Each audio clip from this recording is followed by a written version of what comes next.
sa lahat. Mamaya po bababa na po ang bride sa wedding, sa bridal car pa po yung bride na tabayanan ng wedding coordinator, yung dalawang Becky.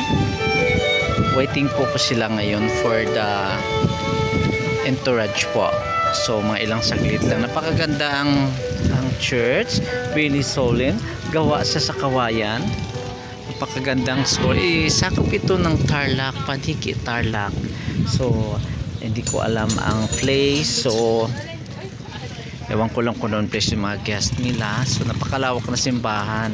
So nakalagay kanina doon Ambus Churches Canas, iwan ko kung ano yun. So ready na po yung bride.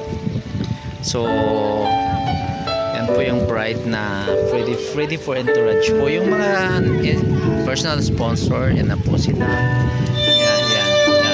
Yan din sila. Yan. So, yan, waiting for sila ngayon. Personal sponsor po. Yan sila. Ito po yung simbahan. Yan. Maganda, gawa sa kahoy na may amakan.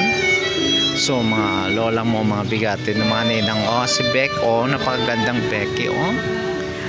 May blend ang kulay. Sa partner niya si Madam Lucci. Yan. Yung groom naka-tuxedo ng blue. Nanay yan, nanay yan. Yan siya. So yan po, ready for entourage po.